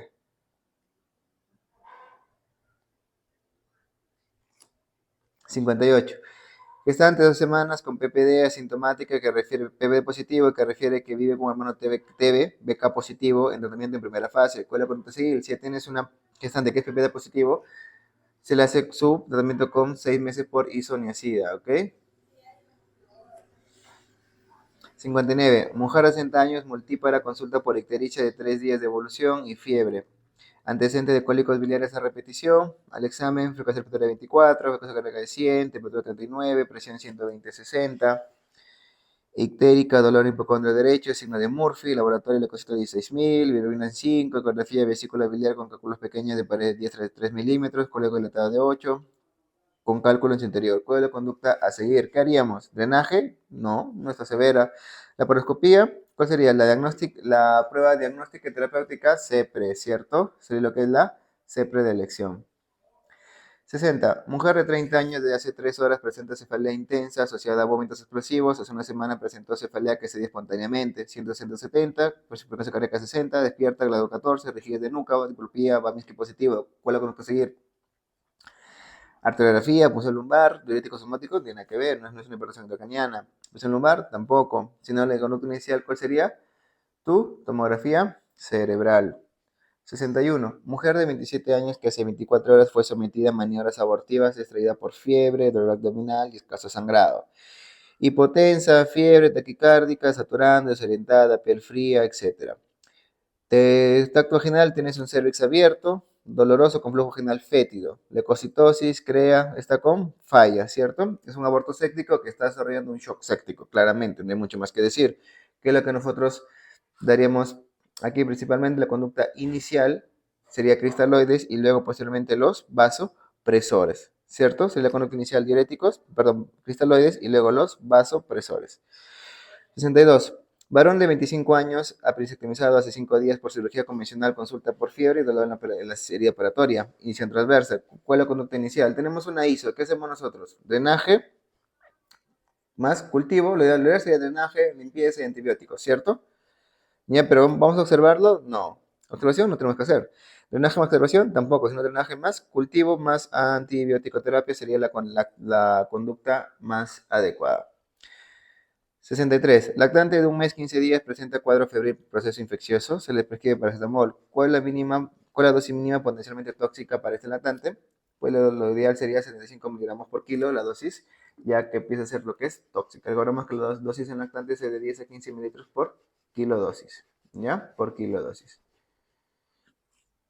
64. ¿Cuál es la etiología viral más frecuente en la enfermedad rádica aguda en lactante? Lactante, Te estoy diciendo lactante, ¿qué sería? Rotavirus, menor de 2 años, diarreica aguda. Recuerda que la disentérica, ¿cuál sería? La disentérica es Campylobacter jejuni. ¿Ok? La disentérica es Campylobacter jejuni. 65. Lactante varón nacido con bajo peso es llevado por su madre porque presenta celorrea, tos y se pone morado al amamantar. Dificultad respiratoria, radiografía simple de abdomen, presencia de cámara gástrica. ¿Cuál es la indicación inicial más adecuada? Pues obviamente sería lo que es alimentación con sonda nasogástrica, ¿cierto? Con sonda nasogástrica.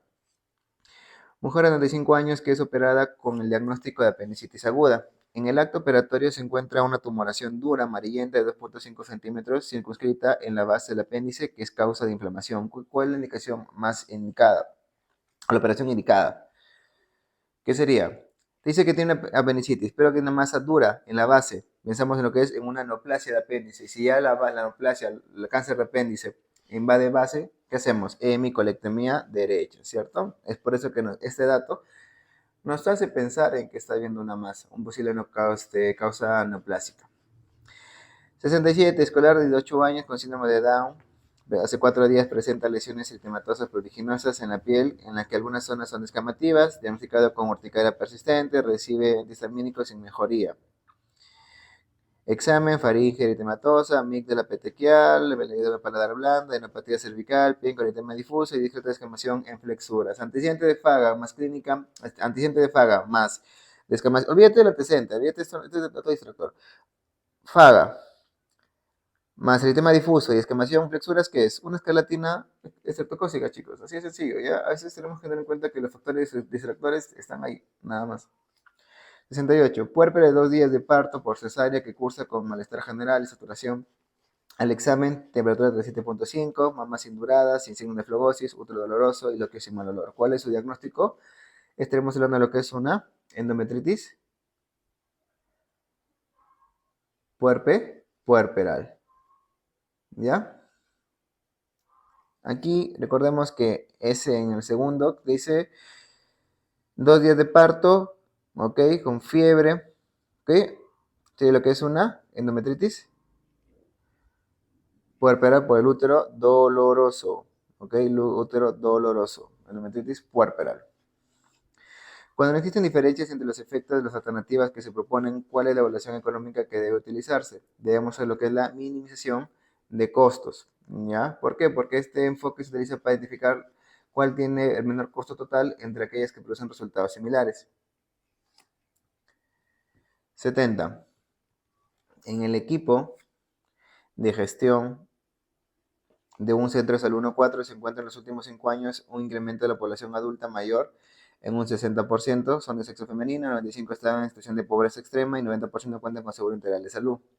¿Cuál fase de análisis de la estación se está gestionando? Pues obviamente lo que es análisis de los entornos para ver el porcentaje de población, porcentaje de lo que es de pobreza extrema, ya análisis de entorno. 71. Un investigador tiene la intención de explorar el efecto del incremento de la cantidad de micronutrientes en los almuerzos en el estado nutricional de los estudiantes de un colegio, comparándolo con otro colegio como control. ¿Cuál es el método de investigación más adecuado para este estudio? Si quieres comparar dos grupos, ¿qué sería? Obviamente un experimental, ¿no? Sencillo.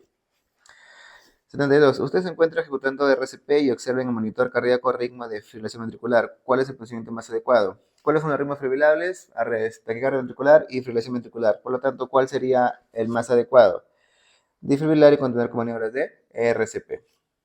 73.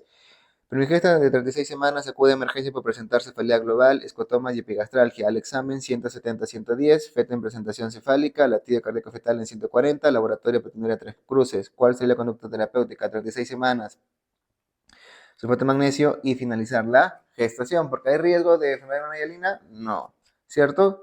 Cesárea programar, ecodoper semanal, no, porque está teniendo una preeclampsia por criterios de severidad. Tampoco. Alfa metildope, programar cesárea electiva. Si fuera una preeclampsia leve, se podría hacer una cesárea electiva a las 39 semanas o 38 semanas, pero es una preeclampsia con criterios de severidad. Tampoco. Nifedipina, hasta 4 semanas, tampoco. Ya está haciendo preeclampsia con criterios. Tienes que terminar sí o sí tu embarazo y desactivar tu clave azul. 74. Gestante de 28 semanas que acude por malestar general, dolor lumbar, al examen de 9 grados, cuando digan PPL positivo en gestante, con fiebre, ¿qué piensas? Pielonefritis. Y el tratamiento para las pielonefritis que damos, sectriazona. 75. Varón de 60 años, de hace 3 años presenta dolores articulares episódicos, actualmente con ácido úrico de 8 miligramos por decilitro, sin dolor articular. Al examen se palpa tofos en pabellón auricular, rodillas y codos en signo de flegosis. Tratamiento inicial, ¿cuál sería? Alopurinol, sencillo, ¿no? Alopurinol. Adulto cirrótico que ingresa por hematemesis, hemodinamia estable, endoscopía, dilatación anormal de las venas alrededor del esófago con evidencia de sangrado. ¿Cuál es el tratamiento indicado? Ligadura de varices esofágicas, ¿ok? Esofágicas. 77. ¿Cuáles son los ejes del desarrollo a examinar en el desarrollo psicomotor? Recuerda que son 3: motor, coordinación y lenguaje, ¿ya? 78. ¿En qué tipo de célula se produce principalmente la testosterona? Esto se produce en lo que son en las células de Leydig, ¿cierto? Células de Leydig presentan la testosterona. Las células de Panay, recuerda que se secretan mucosa y están en el plato gastrointestinal, no tiene nada que ver ahí. Las células virtuales son las células sustentaculares o células de base. 79. La deficiencia de qué vitamina ocasiona con más frecuencia la presencia de glositis, queilosis, con ulceración, inflamación de costras? Obviamente deficiencia de riboflavina, ¿no? Riboflavina. 80. Niño de 6 años con ictericia, fiebre y dolor abdominal en hipocondrio derecho. ¿Qué análisis de laboratorio confirma la sospecha diagnóstica? Tenemos un niño con ictericia, dolor abdominal y hipocondrio derecho, pensamos en una hepatitis. ¿Pero qué tipo de hepatitis? ¿Tenemos hepatitis B? ¿Hepatitis C? No, tenemos una hepatitis A. ¿Y cuál será para confirmar el diagnóstico? Inmunoglobulina M, que es la fase aguda de hepatitis A. Sencillo. 81. Varón de 50 años ingresa a trauma shock por dolor torácico. Usted observa que el paciente deja de respirar, no responde al llamado, y no hay pulso carotid e inicia RCP. ¿Qué características deben tener las compresiones de calidad? Recordemos que para dar una buena comprensión de calidad deben ser 5 centímetros de profundidad, de 100 a 120 compresiones por minuto. ¿Ok? 5 centímetros, no te olvides, 5 centímetros. 82. ¿Qué cardiopatía congénita cursa con shunt de izquierda a derecha con flujo pulmonar normal? Lo que es la comunicación interauricular. ¿Ok? 83. ¿Qué debemos hacer ante la sospecha de una meningitis neonatal en un recién nacido con clínica sugestiva y factores de riesgo de infección vertical? Recuerda, toda sepsis, todo foco en neonato, todo foco, todo, así, absolutamente todo, inicias tratamiento antibiótico empírico. 84. ¿Qué diurético es antagonista al receptor mineralocorticoide? Y lo utilizamos mucho para cirrosis hepática, porque antagoniza la aldosterona, principalmente también la espironolactona. Por eso la espiro es de mejor elección incluso más que la furosemida. ¿Ya? 85.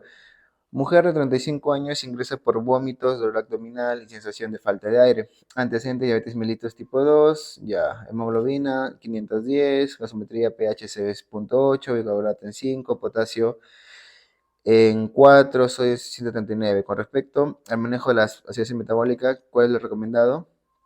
Bicarbonato de sodio. Recordemos algo importante, la cetoacidosis diabética, para aplicar bicarbonato endovenoso tiene dos indicaciones, cuando el pH está menor de 6.9 y cuando el bicarbonato está menor de 6, ¿ya? Son las dos indicaciones para aplicar bicarbonato en una cetoacidosis diabética, porque no es una acidosis metabólica, como tal, primeramente hablando por ahí, no es una acidosis metabólica, es una cetogénesis, es diferente, son causas fisiopatológicas muy distintas, y las únicas indicaciones son esas dos, no puedes aplicar bicarbonato si no tiene eso, por si acaso. 86. Ante un niño con respiración bucal y fascia adenoidea, ¿qué examen confirma la sospecha diagnóstica? Obviamente lo que es supresión de cabo, ¿no? La de cabo. 87. Niño de 12 años presenta anorexia, paroxismo de fiebre alta, cefalea, sudoración, mialgia y dolor abdominal. Frecuencia cardíaca de 100, respiración de 25, fiebre, palidez marcada, ictericia, hepatoplanomegalia, leucocitos, hemoglobina 9, PCR 10, bilirrubina total de 10, bilirrubina directa de 2. ¿Qué examen solicita para confirmar la sospecha diagnóstica? Haríamos lo que es una gota gruesa, ¿cierto? Porque dice paroxismos, fiebre alta, sudoración, tienes predominio indirecto. Sospecharíamos en lo que es para gota gruesa, ¿cierto? Gota gruesa. Sencillo, ¿ya? Eso es sencillo. Recuerda, diciendo predominio indirecto, ¿ya? Indirecto, ¿ya? Para enfrentar lo que es una malaria, ¿cierto? Por eso vamos lo que es gota gruesa.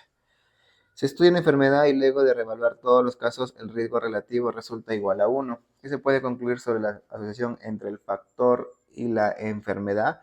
Cuando es menor, que dice, es igual a 1. Entonces no hay ausencia de asociación. ¿ya? Hay ausencia de lo que es de asociación. No tiene un efecto significativo en la ocurrencia de la enfermedad, ¿ya? 89. Se identifican 100 niños de 3 años con parasitosis intestinal a los cuales se les brinda tratamiento. ¿Qué tipo de prevención estamos utilizando? Recordemos que tenemos prevención primaria, secundaria, terciaria y cuaternaria. Tratamiento precoz, ¿ok? ¿Cuál sería? Tienes ya 100 con parasitosis y tú le das tratamiento. ¿Qué haces? Evitas complicaciones. Tratamiento de prevención secundario. Secundario. Mujer de 45 años con antecedente de úlcera péptica con terapia regular, hace 2 horas presenta deposiciones negras, malolientes, se torna ansiosa, llegando a emergencia y presenta hematemesis. Hipotensa, ¿qué tipo de shock estaría presentando? Hematemesis con hipotensión, que sería un shock hipovolémico, sencillo. 91. Mujer de 20 años, tímida desde la niñez, presenta serios problemas de interrelación. Últimamente se siente atraída por un compañero de aula, pero como se considera torpe y poco atractiva, tiene vergüenza, por lo que prefiere no contestarle cada vez que le habla. ¿Qué trastorno de personalidad presenta? Una evitativa. No es una antisocial porque el antisocial no tiene interés por relacionarse. En cambio, las evitativas tienen interés, pero tienen problema de desconfianza. Como que dice que se considera torpe y poco atractiva. ¿Ya? 92. Gestante de 20 semanas que acude a control. ¿Qué vacuna no está indicada en la gestante? Recordemos que es la de sarampión. No está indicada. 93. En el centro de salud, en los menores de un año se reporta incrementos de casos de diarrea y neumonía con una cobertura de vacunación del 15%. La población de la misma edad del ámbito de otros establecimientos de salud pues una cobertura mayor al 90% y hay notoria disminución de enfermedades prevalentes. ¿Qué valor de la atención primaria de salud no se está cumpliendo en este centro? Obviamente lo que es la equidad, ¿no? La equidad. 94. Diabético de 72 años que acude a urgencia por presentar un gran angioedema orolingual, no antecedente de alergias previas, tratamiento con metformina, enalapril, tiroxina, levodopa. ¿Cuál es el fármaco que genera angioedemas? Obviamente los YECA, enalapril. ¿Dónde se encuentra la sustancia negra asociada a la enfermedad de Parkinson? En el tálamo, bulbo, mesencéfalo, diencéfalo. Mesencéfalo. Pregunta muy básica. 96. El hallazgo de hiponatremia hipotónica hipovolémica es característico de qué? De la diarrea profusa. ¿Ya? De la diarrea profusa. Muy bien, cuando nosotros hablamos de hiponatremia tenemos que primeramente ubicarnos. ¿Ya? Primeramente ubicarnos. Tenemos lo que es la hiponatremia. ¿Listo? Esta hiponatremia puede ser hipovolémica, puede ser euvolémica o puede ser hipervolémica. Ya, la hipovolémica, recuerda, ya, la hipovolémica, bien, si es tiene mayor de 40 o menos de 25 milicavalentes. Si es menos de 25 es diarrea, si es menos de 40 pensamos en problemas renales o diuréticos. Si es euvolémica pueden ser, dependiendo, la osmolaridad. Si la osmolaridad está menor de 100, polidictia psicógena. Y si es mayor de 100, SIJA. Y si es hipervolémica, falla lo que es insuficiencia cardíaca, cirrosis, ¿ok? Muy bien, lo que es las hiponatremias hipotónicas. Ya las hiponatremias hipotónicas. Nunca dice hiponatremias hipotónicas hipovolémicas. Esto sería lo que es diarrea. 97. Varón de 67 años hospitalizado con diagnóstico de cáncer de próstata metastásico. Al conocer de su evolución desfavorable, solicita a su médico que los asuntos relacionados a su manejo sean tratados por su mayor hijo. Al momento no hay alteraciones en examen mental, por lo que el médico acata su pedido. Esta decisión es compatible con ¿qué? Con la autonomía de poder hacer sus propias decisiones. ¿Ya? La autonomía de darle que quiero que mi hijo tome decisiones con respecto a mi caso, en su mejor juicio y estado mental. 98. La irrigación del apéndice secal se da a través de la arteria de qué? Obviamente lo que es la arteria mesentérica superior. 99. Mujer de 30 años con lupus eritematoso sistémico acude al consultorio por asesoría preconcepcional. Usted le aconseja que debía estar gestando si el lupus no se ha estado activo por lo menos ¿cuántos? 6 meses. Recordemos que el lupus afecta mucho lo que es la inmunidad humoral.